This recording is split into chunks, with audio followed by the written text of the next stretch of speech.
Баршаңызға сәлем, сіздермен бірге Әсем. Менің каналыма қош келдіңіздер. Бүгін сіздерге түскі асқа, кешкі асқа қонақ келгенде осындай жасалатын әдемі салаттың видео рецептісімен ұсынатын боламын. Және де өте әдемі, тез желініп кететін дәмді керемет салаттардың бірі болып саналады. Видео ұнаса, соңына дейін көріп, лайк басып, комментарий жазып, өз пікірлеріңізді қалдыра кетіңіздер, достар. Және де ең алдымен осылай видеода көріп тұрғандарыңыздай крабымызды жақсылап видеодағындай бөліп алып, ұзынша етіп бөліп алып, осылай турайтын боласыздар. Және де қандай заттар керек, қанша мөлшерде керек, видеоның астына описаниеге қалдыратын боламын, достар.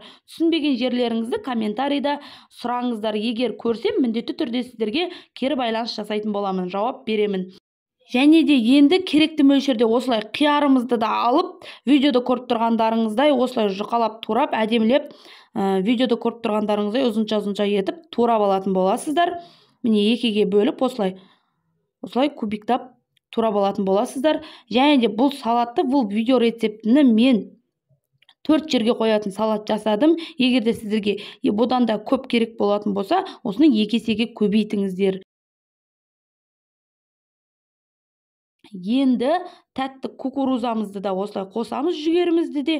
Және де менің каналымда плейлист бар. Плейлистте және қолжетімді заттардан жасалатын дәмді тағам түрлері бар. Плейлисттен өзіңізге керекті видео рецептін көрсеңіздер болады. Және де осылай керекті мөлшерде күрішімізді қосамыз. Және де керекті мөлшерде кішкене тұзымызды қосамыз. Күрішті мен майға қуырып алып, жақсылап сосын бұқтырдым. Егер де осындай шашылып әдемі болып пісетін күріштің видео рецептісі керек болатын болса, комментарийге қалдыра кетіңіздер. Керек десеңіздер, күріштің де видео рецептісін шығаратын боламын. Және де осылай мен өзіме керекті мөлшерде осылай шетіне майонезді бәріне қоспай осылай тарелкаға салып алдым. Қалған тоңазытқышқа қойып қоямын. Осылай кішкене майонезімізді қосып, жақсылап араластырып дастарханға ұсына беретін боласыздар. Егер де бәрін дастарханға қоятын болсаңыздар, бәріне сразу майонез қоса беріңіздер. Тез әрі дәмді, жақсы желінетін салат, міне өте әдемі, дәмді, керемет салат болып шықты.